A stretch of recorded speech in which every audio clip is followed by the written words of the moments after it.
Pada pertemuan ini kita melanjutkan perintah lain terkait query lanjutan. Kita membahas perintah union, except, dan intersect. Ini adalah sintaks dari perintah select, ya, select from nama table. Nah, sedangkan yang di dalam kurung siku sifatnya adalah optional. All distinct into, where, order by, group by, having, ya, itu sifatnya adalah optional. Nah, nanti ini bisa dipelajari lebih lanjut atau maksudnya bisa diulang kembali dari materi basis data dasar. Berikut adalah sintaks dari perintah union, except, dan intersect. Nah, kita bisa melihat bahwasannya perintah union, except, atau intersect ini digunakan untuk menggabungkan beberapa query dengan menggunakan perintah select. Nah, jadi bisa dua query, ya, atau dua perintah select, atau bisa lebih dari dua perintah select. Nah, perintah union, except, dan intersect itu bisa berbarengan dengan kata kunci all, ya. Karena all ini berada di dalam kurung siku, maka all ini sifatnya opsional, dan nanti akan kita lihat fungsi all ini di slide berikutnya. Perintah union ini digunakan untuk menggabungkan baris, ya, menggabungkan baris atau record dari minimal 2 query menjadi satu tabel hasil. Nah, ada beberapa aturan di dalam menggunakan perintah union. Nah, karena perintah union digunakan untuk menggabungkan minimal 2 query, maka yang pertama, jumlah dan urutan kolom harus sama untuk semua query. Misalnya, kita ingin menggabungkan dua perintah select, ya. Kita mau menggabungkan query dari dua perintah select. Nah, maka jumlah select atribut, ya, jumlah atribut yang diselect maksudnya, ya, jumlah atribut yang diselect antara dua query itu harus sama jumlahnya. Contoh, kalau misalnya query yang pertama mengambil 3 atribut, nah maka query yang kedua juga harus mengambil 3 atribut. Nah, kemudian urutan kolomnya juga sama, ya, antara kedua query. Nah, kemudian nama kolom antara query pertama dan kedua ini tidaklah harus sama, ya. Tidak harus sama. Jadi, nama kolomnya antara query pertama dan kedua itu boleh berbeda, tetapi jumlah dan urutan kolomnya harus sama. Kemudian yang berikutnya, tipe data, ya, tipe data kolom dari kedua query itu harus kompatibel, ya, harus kompatibel sehingga itu bisa digabungkan. Nah, perintah union ini ilustrasinya seperti dua lingkaran, ya, dua himpunan, di mana himpunan yang pertama elemennya atau anggotanya adalah 1, 2, dan 3. Kemudian himpunan yang kedua anggotanya adalah 2, 3, dan 4. Nah, kita gabungkan kedua himpunan ini. Nah, maka hasilnya adalah 1, 2, 3, dan 4. Nah, jadi secara default hasil penggabungan kedua himpunan ini sifatnya maksudnya anggotanya sifatnya adalah unik, maksudnya tidak duplikat, Jadi 1, 2, 3, dan 4. 2 dan 3 ini muncul di himpunan yang pertama, juga muncul di himpunan yang kedua. Nah, tetapi setelah digabungkan dengan menggunakan perintah union, nah, hasilnya adalah 1, 2, 3, dan 4. Jadi 2 dan 3-nya itu tidak duplikat, munculnya sekali-sekali saja. Ini adalah perbedaan dari perintah union dan join. Nah, bagian kiri ini adalah tabel yang pertama, bagian kanan ini adalah tabel yang kedua. Tabel yang sebelah kiri 1, 2, dan 3 elemennya. Sedangkan tabel sebelah kanan elemennya 2, 3, dan 4. Diunionkan. Nah, ya, diunionkan. Nah, maka hasilnya menjadi 4 baris atau 4 record, ya, 1, 2, 3, dan 4.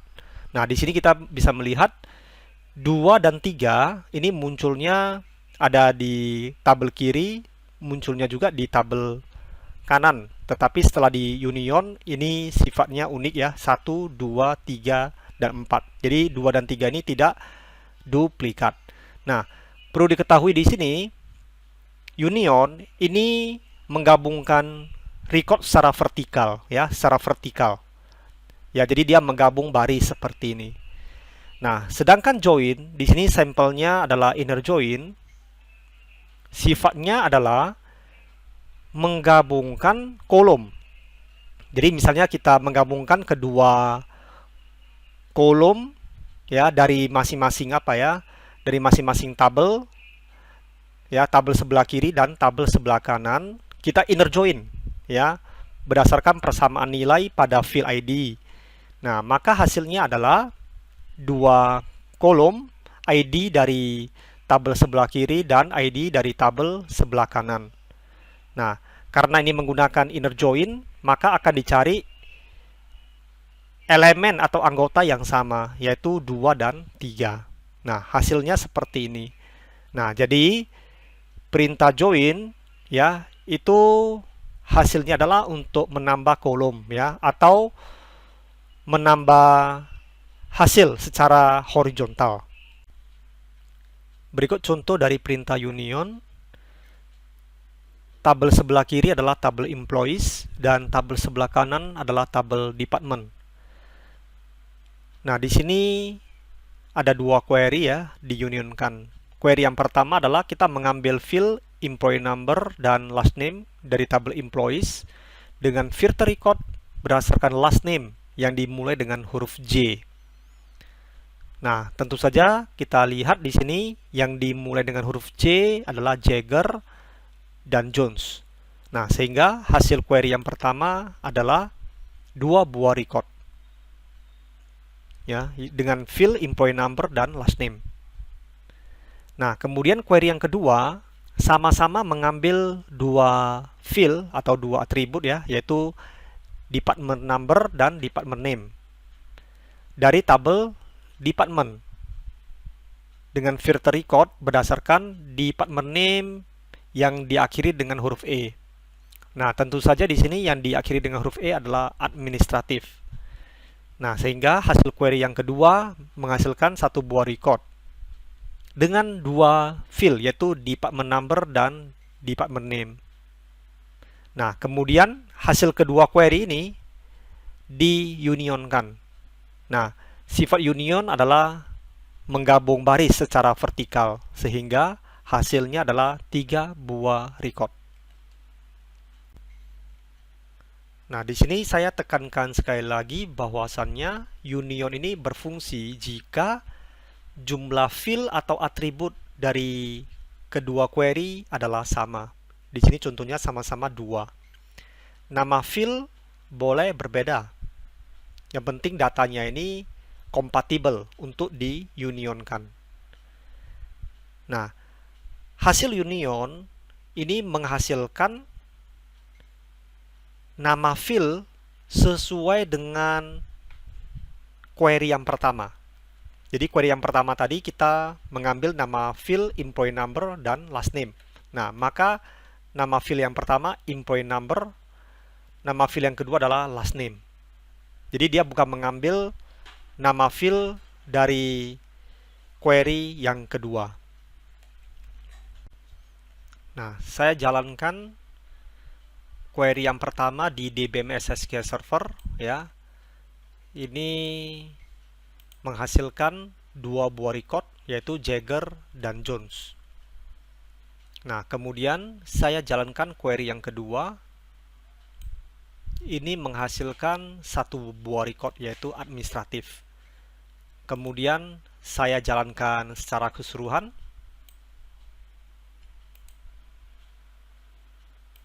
Nah, maka hasilnya adalah 3 buah record. Contoh yang kedua dari perintah union ini hampir sama seperti slide sebelumnya. Nah, bedanya field employee number ya dari query yang pertama dialiaskan menjadi kolom 1, kemudian field last name dialiaskan menjadi kolom 2. Nah, jika query yang pertama ini dieksekusi menghasilkan field yang pertama dengan nama kolom 1, field yang kedua kolom kedua. Nah, sedangkan query yang kedua nama fieldnya tetap tidak ada perubahan yaitu department number dan department name. Nah, kemudian diunionkan. Nah, maka hasilnya adalah field yang pertama adalah kolom 1 dan field yang kedua adalah kolom 2. Ini mengikuti nama alias ya dari field dari query yang pertama. Jika query perintah union dari slide sebelumnya ditambahkan perintah order by kolom 2, maka hasil union ya akan diurutkan berdasarkan kolom 2. Jadi recordnya ini administratif ya, A, Jagger, Jones ya, diurutkan berdasarkan abjad dari kolom 2. Nah, di sini kita bisa lihat ya. Jadi kunci pengurutannya ini diambil dari nama field dari query yang pertama ya. Jadi bukan menggunakan nama field dari query yang kedua, tetapi mengambil nama field dari query yang pertama sebagai kata kunci untuk order by. Saya jalankan query ini di DBMS SQL Server. Nah, maka hasil query dengan perintah union yang menghasilkan 3 record yang diurutkan berdasarkan abjad dari kolom kedua. Nah, jika kunci order by-nya saya ganti menjadi field department name.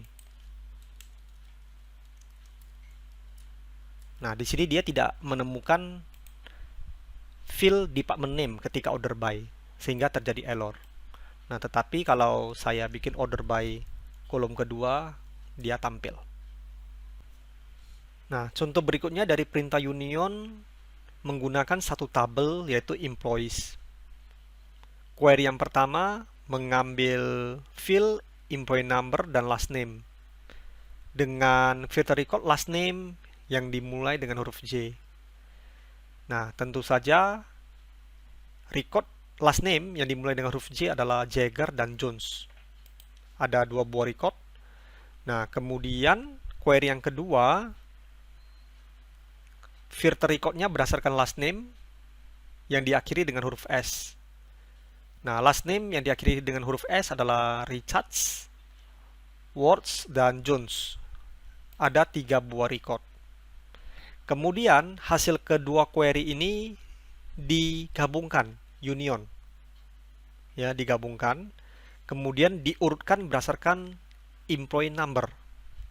Nah, hasilnya adalah 4 buah record ya. Jadi bukan 5 buah record. Kalau di sini kita lihat query yang pertama 2 record, query yang kedua 3 record, tetapi hasil union adalah 4 buah record. Karena Jones, record Jones ini munculnya di hasil query pertama dan hasil query kedua. Ketika diunionkan, ini duplikatnya dihilangkan. Jadi dia muncul hanya sekali untuk record Jones. Jika kita tambahkan kata kunci all setelah union, nah maka hasil union ini menghasilkan 5 buah record. Nah, di mana fungsi dari perintah all setelah union adalah untuk memunculkan hasil duplikat. Saya jalankan query ini di DBMS SQL Server. Nah, saya jalankan query yang pertama terlebih dahulu. Di sini hasilnya adalah 2 buah record, ya, Jagger dan Jones. Jadi ada muncul record Jones. Kemudian saya jalankan query yang kedua. Nah, 3 record, Jones juga tampil. Nah, dengan menggunakan perintah union all, ya, maka hasil query adalah 5 buah record, di mana record Jones tampil duplikat. Nah, tetapi kalau saya hilangkan perintah all, hanya union saja, maka hasilnya adalah 4 buah record, di mana record Jones munculnya hanya sekali. Perintah berikutnya adalah accept. Nah, ini adalah visualisasi dari perintah accept. Ada tabel employees dan customers. Nah, hasil accept ini adalah yang diarsir dengan warna biru. Nah, di mana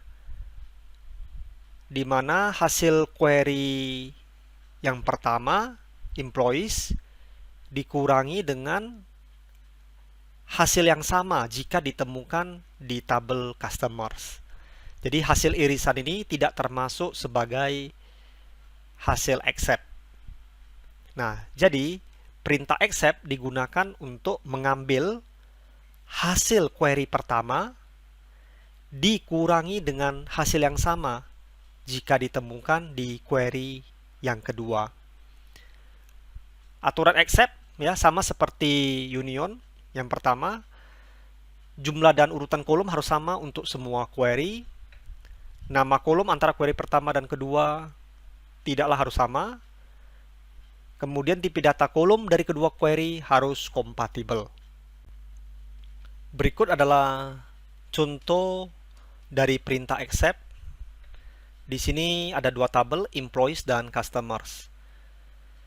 Query yang pertama mengambil employee number dan last name dari tabel employees dengan filter record berdasarkan last name yang diawali dengan huruf J atau last name yang mengandung huruf A.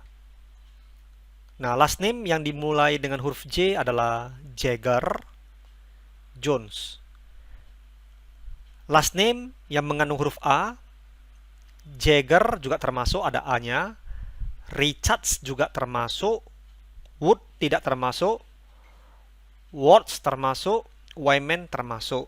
Sehingga hasil dari query yang pertama adalah 5 buah record. Nah, kita lihat di sini Wood tidak termasuk ya dari hasil query yang pertama. Nah, kemudian query yang kedua kita ambil field customer number dan name dari tabel customers. Karena di sini tidak ada klausal where, berarti semua record ditampilkan.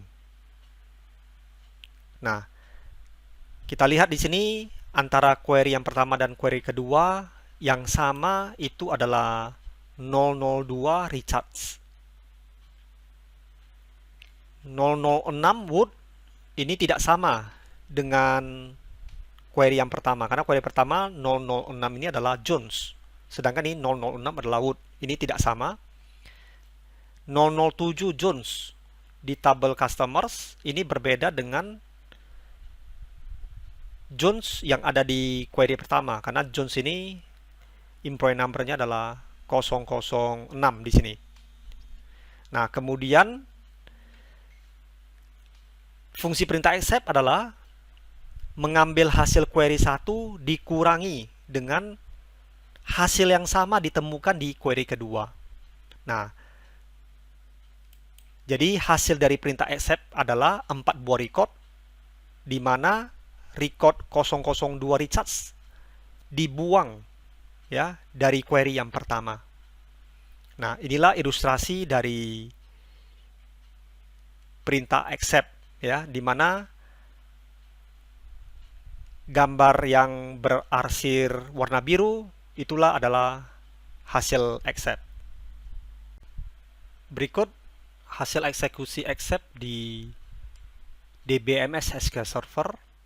Sebelum saya tambahkan perintah accept, saya jalankan kedua query ini. Nah, query yang pertama menghasilkan 5 buah record ya. Kemudian query yang kedua menghasilkan 3 buah record. Nah, di sini terdapat record yang sama, yaitu recharge ya, yaitu recharge dengan kode 002. Nah, kemudian saya jalankan query yang kedua dengan menambahkan perintah accept.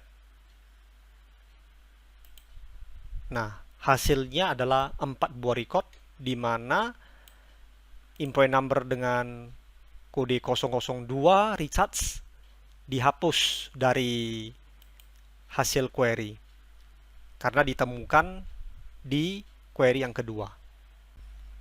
Selain perintah union dan accept, ada perintah intersect ya. Nah, jadi kalau kita lihat dari visualisasi gambar ini, sebelah kiri ada tabel employees dan sebelah kanan ada tabel customers. Jadi intersect ini mengambil irisan atau hasil yang sama dari query pertama dan query yang kedua. Nah, jadi fungsi dari perintah intersect adalah mengambil hasil query pertama yang juga ditemukan di query kedua. Nah, aturan dari intersect sama seperti union dan accept, di mana jumlah dan urutan kolom harus sama antara semua query. Kemudian nama kolom antara query pertama dan kedua adalah tidak harus sama. Tipe data dari kolom yang akan digabungkan harus kompatibel. Berikut adalah contoh dari perintah intersect. Tabel yang digunakan adalah employees dan customers. Sama seperti contoh yang digunakan di perintah accept. Query yang pertama mengambil employee number dan last name dari tabel employees, di mana last name yang diawali dengan huruf J atau last name yang mengandung huruf A. Ini hasilnya 5 buah record ya, tidak termasuk record 003 wood. Kemudian record yang kedua mengambil field customer number dan name dari tabel customers, semua record. Kemudian record yang sama dari hasil kedua query adalah 002 recharge. Nah, kemudian hasil kedua query digabungkan dengan perintah intersect, sehingga hasilnya adalah 002 recharge. Hanya satu record yang sama antara kedua query. Nah, visualisasinya seperti gambar ini, di mana hasil intersect adalah gambar yang diarsir dengan warna biru. Berikut implementasi dari perintah intersect ya di DBMS SQL Server. Tetapi sebelumnya saya jalankan terlebih dahulu kedua query ini. Ya, jadi kita lihat di sini untuk query yang pertama dari tabel employees. Kemudian query yang kedua ini adalah dari tabel customers, di mana record yang sama ini adalah 002 recharge. Nah, kemudian saya tambahkan perintah intersect di sini. kemudian saya eksekusi. Nah, maka intersect ini akan mengambil record yang sama antara kedua query, yaitu 002 recharge.